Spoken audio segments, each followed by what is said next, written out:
Boa noite, irmãos. Saudamos a todos vocês que nos assistem, participam deste culto online, com a graça e a paz do Senhor. Esse é o momento onde vamos compartilhar com a igreja a palavra que o Senhor tem para nós essa noite. E eu queria convidar você a abrir o texto na passagem da carta de Paulo, a segunda carta de Paulo aos Coríntios, no capítulo 5, versos 18 a 21. 2 Coríntios 5, 18 a 21.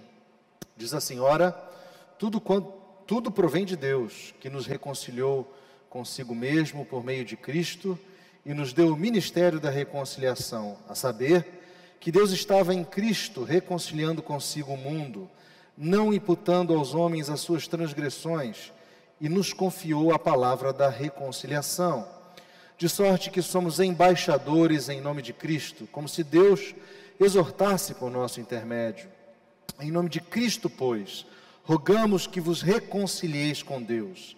Aquele que não conheceu o pecado, Ele o fez pecado por nós, para que nele fôssemos feitos justiça de Deus.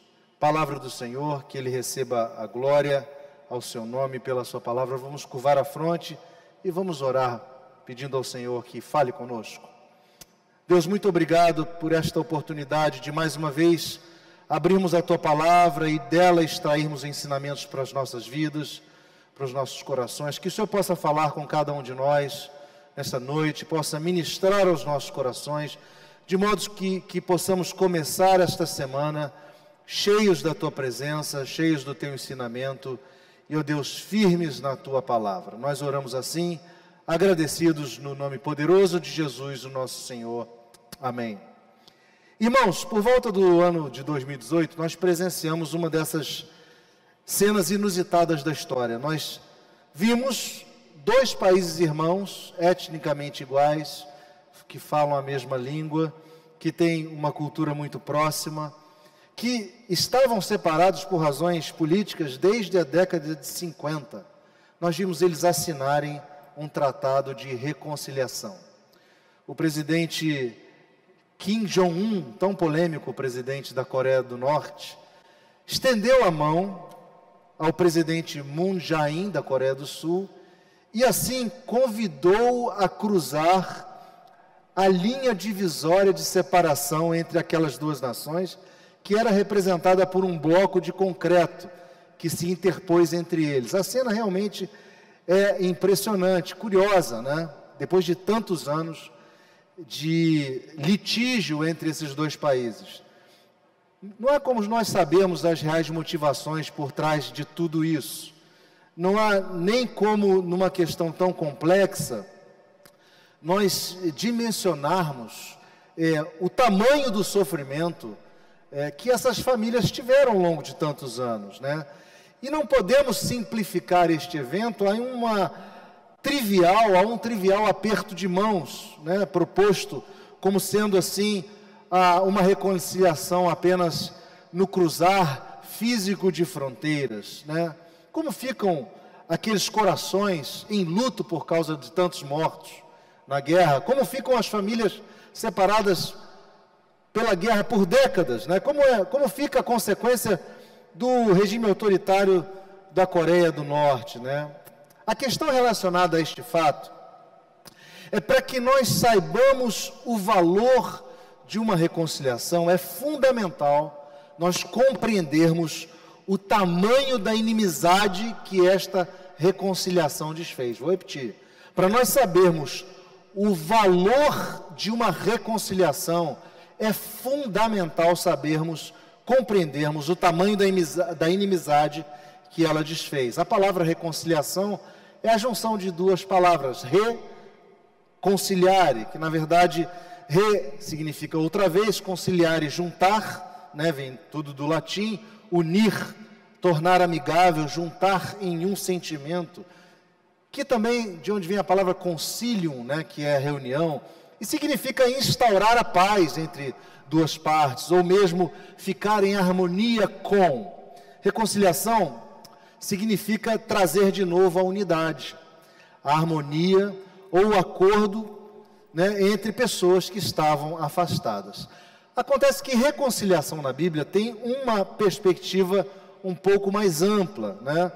A palavra traz na sua raiz o sentido de mudança, de uma troca de estado, né? Essa palavra, ela denota uma transformação no estado da relação de Deus conosco, onde a nossa própria condição é mudada, porque nós somos feitos novas criaturas, não mais ateus, nem mais pecadores perdidos. É um ato deliberado de Deus, da dispensação divina, que Deus efetua em nossa direção. Apesar de estar implícito que na reconciliação há a demanda entre a atitude de duas partes, na perspectiva bíblica, nós vemos que nós é que somos reconciliados com Deus, portanto, Ele é o autor e o executor dessa reconciliação. Uma das premissas que nós precisamos ter em mente quando lemos esse texto do apóstolo Paulo é uma que foi proposta pelo teólogo Hermann Ridderbos, que ele diz o seguinte, que nós precisamos entender a reconciliação num contexto escatológico, porque por detrás dos escritos de Paulo havia a visão ou o anúncio de uma paz perene e final, como característica da chegada do reino messiânico de Jesus.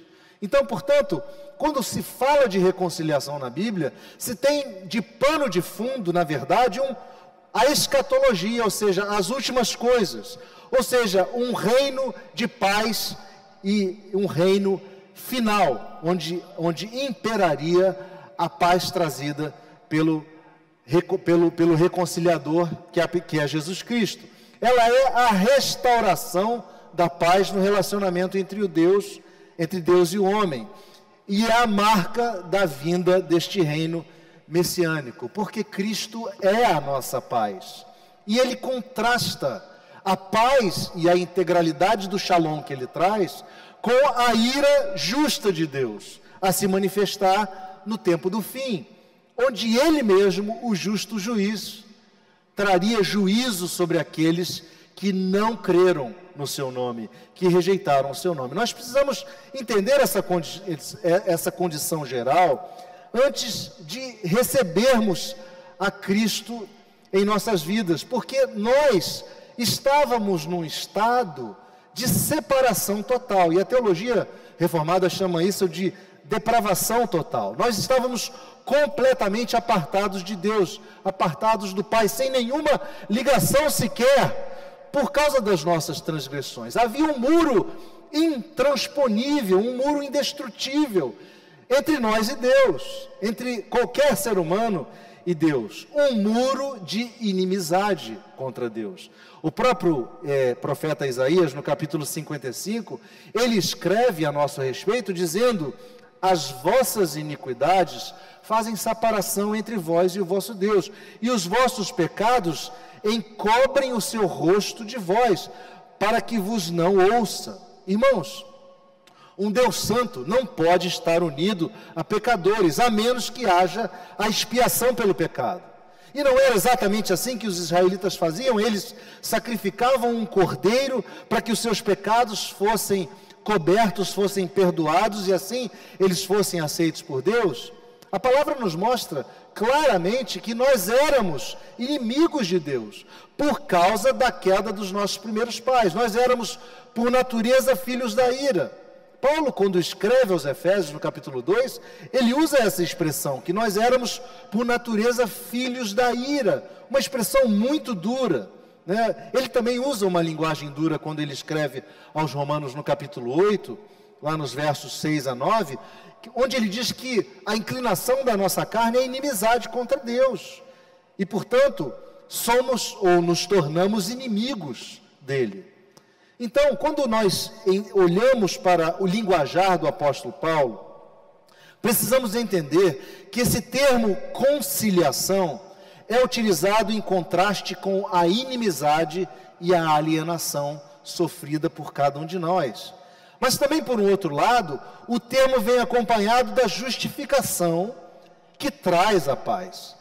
Então, eu gostaria de, nesses breves versos, tentar extrair dele algum ensinamento para nós nessa noite, mas antes eu queria explicar algumas coisas e em sequência nós aplicarmos esses ensinamentos às nossas vidas. No verso 18, Paulo vai dizer que tudo provém de Deus, que nos reconciliou consigo mesmo por meio de Cristo e nos deu o ministério da reconciliação. Irmãos, tudo provém do Senhor, toda graça, toda bênção necessária a esse ato de reconciliação provém do Senhor. E, portanto, o ato de reconciliação é um ato unidirecional, é um ato monérgico de Deus em direção a nós, em direção ao homem. Deus é o sujeito dessa ação e o homem é o objeto. Nós somos o alvo dessa ação da reconciliação. Portanto, vamos encontrar diversas passagens nas Escrituras, em Romanos 5, em 2 Coríntios, esse texto, onde Paulo escreve dizendo que nós estamos reconciliados com Deus, ou que nós somos reconciliados com Deus, mediante o sacrifício de Cristo.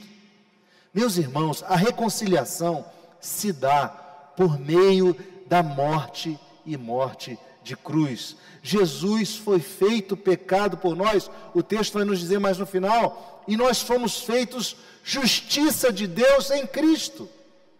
A reconciliação custou muito caro, meus irmãos.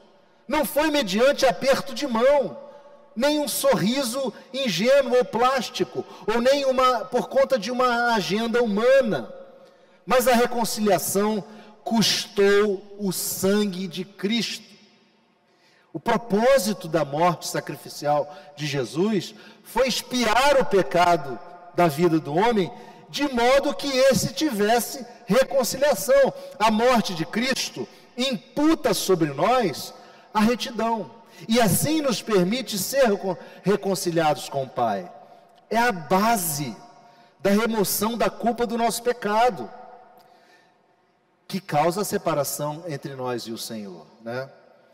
Essa restauração de paz efetuada por Deus em nossas vidas é um ato do Senhor, não é um ato nosso.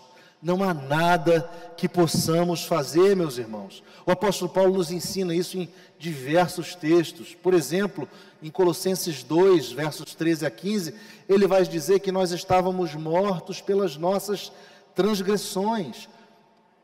Paulo, na verdade, também reforça aqui sua autoridade quando diz que Deus lhe deu o ministério da reconciliação. Portanto, o ministério da reconciliação, que é chegado às nossas vidas, é também efetuado através dos ministros da palavra, e sobre eles pesa uma responsabilidade muito grande, de pregar esta salvação, de pregar esta reconciliação e restauração na vida dos perdidos, na vida daqueles que antes eram inimigos de Deus. Mas o texto vai continuar no verso 19, e Paulo vai dizer que Deus estava em Cristo reconciliando consigo o mundo, não imputando aos homens as suas transgressões, mas nos confiou a palavra da reconciliação. Mais uma vez, Paulo reforça aqui sua autoridade de ministro da palavra.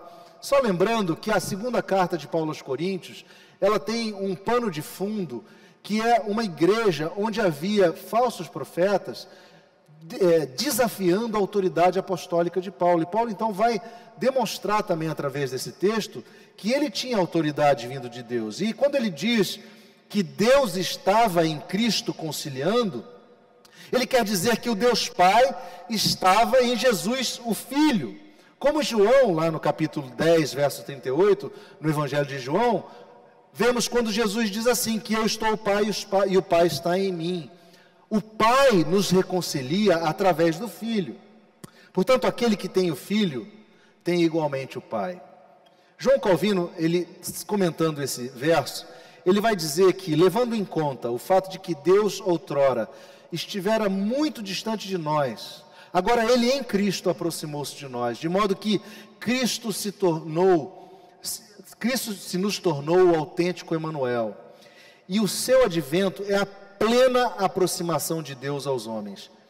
E esta reconciliação, meus irmãos, é mediante sangue, é mediante o precioso sangue de Jesus, o sangue vertido na cruz. E Paulo, quando escreve aos Colossenses, deixa muito claro isso no capítulo 1 e no verso 20, quando ele diz que, havendo feito a paz pelo sangue da sua cruz, por meio dele reconciliasse consigo mesmo todas as coisas, quer sobre a terra, quer nos céus. Portanto, o sangue de Jesus nos reconcilia com o Pai. Mas no verso 20 ele continua dizendo: de sorte que somos embaixadores em nome de Cristo, como se Deus exortasse por nosso intermédio em nome de Cristo. Em nome de Cristo, pois, rogamos que vos reconcilieis com Deus. Irmãos, Paulo está dizendo que a sua autoridade apostólica é aquela de um embaixador de Cristo, de um embaixador de Deus. Portanto, ele fala com a autoridade dada por Deus e não por si mesmo. Ele representa a vontade soberana de Deus através das suas palavras. E qualquer oposição a ele não é a ele exatamente, mas a quem ele representa. O comentarista Charles Rod vai dizer que o embaixador é ao mesmo tempo um mensageiro e um representante. Ele não fala em seu nome, ele não age por conta própria com a sua autoridade. O que ele comunica não são suas opiniões ou as suas demandas, mas aquilo a que ele diz, e é dito porque foi comissionado a ele dizer, foi dado a ele dizer. Ele é mais do que um mensageiro, ele representa o seu soberano. Portanto, Paulo fala com a autoridade de Deus, fala em nome de Deus, e qualquer injúria ou ofensa direcionada a ele, é como se ele estivesse direcionando a Deus. Paulo queria reforçar aqui a sua autoridade como embaixador de Deus e como apóstolo do Senhor naquela igreja. Paulo, como embaixador de Deus, roga àqueles irmãos que eles se reconciliem, que eles recebam e aceitem o sacrifício de Jesus. Mas o texto vai continuar no verso 21, dizendo: aquele que não conheceu o pecado, ele o fez pecado por nós, para que nele fôssemos feitos justiça de Deus. Irmãos, nós não temos condições de estimar o tamanho do sofrimento do nosso Senhor naquela cruz. E Paulo fala muito duramente a nosso respeito, dizendo que nós éramos inimigos, como eu já mencionei, mas no capítulo 10 de Romanos, no verso 10, capítulo 5, no verso 10, ele diz assim: porque se nós, quando inimigos, fomos reconciliados com Deus, mediante a morte do seu Filho, muito mais, estando já reconciliados, seremos salvos pela sua vinda. Jesus padeceu, Jesus foi moído naquela cruz, Jesus foi espancado por nossa causa, Jesus, ele sofreu toda sorte de ofensa. E o texto de Isaías, quando fala do servo sofredor lá no capítulo 53, é muito duro, mostra um sofrimento tremendo na vida do Messias, e termina dizendo: o castigo que nos traz a paz estava sobre ele, e pelas suas pisaduras nós fomos sarados. Irmãos, é na cruz de Cristo que o Pai lançou toda a sua ira que você e eu merecíamos. Deus, o Pai, lançou sobre o Senhor Jesus, naquela hora nona, quando ele clama e diz: Deus meu, por que me desamparaste? Jesus foi feito maldição por sua causa e por minha causa. Isso é tremendo. Agora, como nós podemos aplicar esse texto em nossas vidas hoje? Primeiramente, nós precisamos entender que na reconciliação, Deus mostra o quanto Ele ama você. A reconciliação com Deus é um ato de amor dele em sua direção. E Paulo nos mostra isso nos seus escritos na carta de Paulo aos Romanos, na sua carta aos Romanos, no capítulo 5, versos 8 a 11, ele diz: mas Deus prova o seu amor para conosco pelo fato de ter Cristo morrido por nós, sendo nós ainda pecadores. Nós precisamos entender, irmãos, que Deus vem em nossa direção.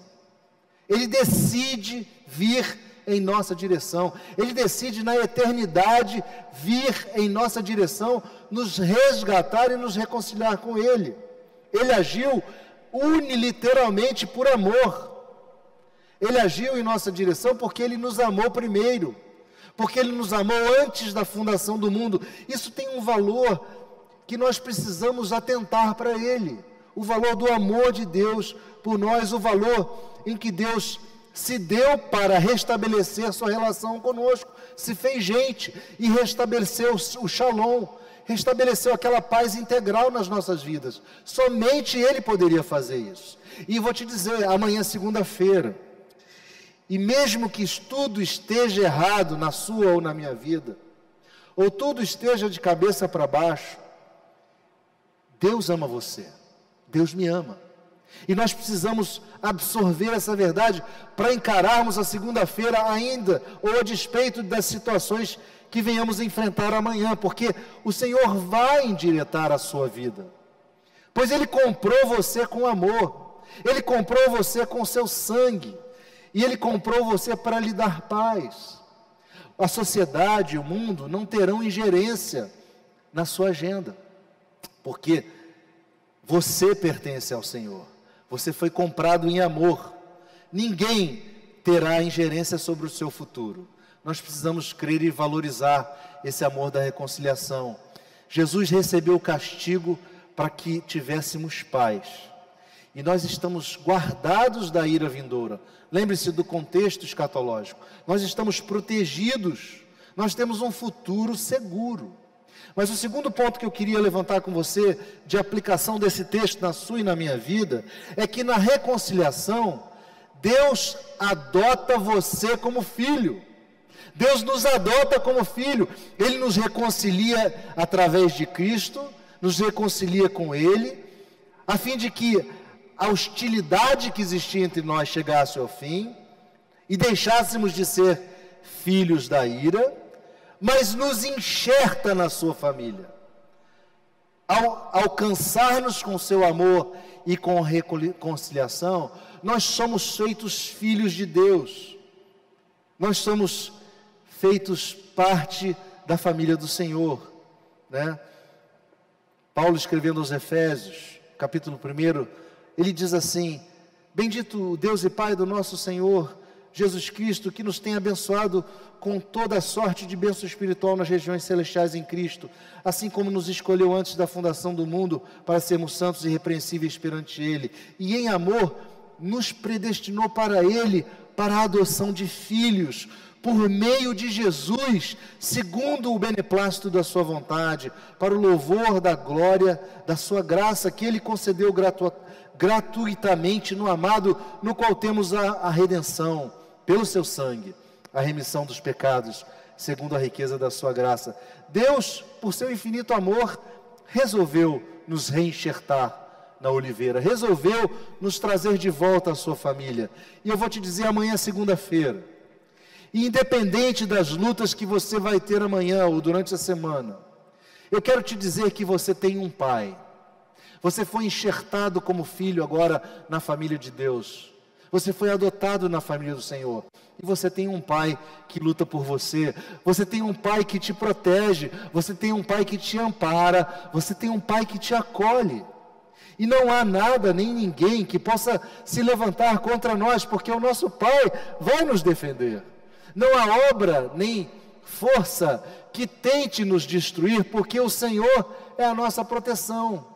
O Senhor, a quem podemos chamar de Pai, a quem podemos clamar Paizinho, Ele é a nossa proteção, Ele é quem cuida de nós. Portanto, não há o que temer, nós somos filhos do Altíssimo, nós somos acolhidos debaixo das suas asas, e como diz a primeira carta de João, o maligno não nos toca, porque o Senhor Deus é que nos guarda.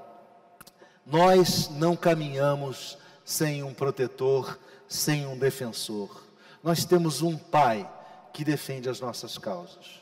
Por último, o terceiro ponto que eu queria trazer de aplicação dessa palavra nas nossas vidas, é que a reconciliação demanda de nós uma atitude, demanda de você uma atitude. Se nós olharmos os versos que antecedem essa perícope, esse texto que escolhemos, o verso 17, imediatamente anterior, ele diz que se alguém está em Cristo é nova criatura, as coisas antigas já passaram, e eis que se fizeram novas. Meus irmãos, Só é novo homem, dizia Calvino, aquele que se expande e é vigoroso no reino de Deus, aquele que produz frutos. O texto que lemos mais adiante vai dizer que nós somos cooperadores com Deus, que nós devemos trabalhar com Ele e que nós não devemos dar motivo algum de escândalo em qualquer coisa que seja. Meus irmãos, nossa fé professada precisa ser professada e vivida na prática, porque se professamos a fé e negamos a Cristo com as nossas atitudes, nós somos considerados os piores homens da terra, nós somos considerados hipócritas. Nós estaremos desprezando o sacrifício de Jesus, ridicularizando o seu sofrimento. Nós precisamos ter atitude. O mundo quer ver em nós atitude. E se nós negamos a Cristo através das nossas atitudes, nós estamos dizendo ao mundo que a graça é barata, né? Nós precisamos, irmãos, vigiar os nossos passos, vigiar os nossos lábios. Nós precisamos identificar a raiz do pecado que tem feito a gente tropeçar. A gente precisa dar bom testemunho, a gente precisa ser melhor patrão, a gente precisa ser melhor empregado, a gente precisa ser melhor mordomo. A gente precisa aprender que a reconciliação nos traz a possibilidade de perdoarmos o outro. Ora, se o Senhor nos perdoou, nós devemos buscar o perdão com aquelas pessoas que nos ofenderam. Qual foi a última vez que você perdoou 70 vezes 7? Irmãos, a reconciliação vem demandar de nós uma atitude, vem demandar de nós o transbordar do pleno conhecimento de Deus, vem demandar de nós o viver de modo digno do Evangelho, vem demandar de nós o frutificar, o crescer no pleno conhecimento do Senhor. Eu queria concluir essa meditação, essa reflexão, dizendo o seguinte, que a reconciliação operada por Deus em nosso favor, não é trivial. Ela custou muito cara, ela custou preço de sangue. A imagem de Cristo na cruz nos evidencia o contraste quando a comparamos com uma reconciliação, por exemplo, entre duas pessoas, como foi o caso da história das duas Coreias. Não é apenas através de um aperto de mão, irmãos. É através de uma morte maldita. Não é apenas através de um sorriso plástico. É através de dor agonizante. Não é escravidão a uma agenda, mas é a libertação, mas é a liberação. Portanto, valorize a reconciliação operada na sua vida. Primeiro, porque ela demonstra o amor de Deus por você. Segundo, porque ela faz de você filho de Deus. E terceiro, porque ela demanda de você uma atitude. Que você assim seja abençoado, que Deus possa mostrar no seu coração, aplicar ao seu coração essa palavra, de modo que você tenha uma semana cheia de bênçãos, cheia de paz, cheia de vitória. Que Deus te abençoe, que Deus guarde a sua casa. Amém? Nós vamos louvar ao Senhor mais uma vez com o grupo Calel.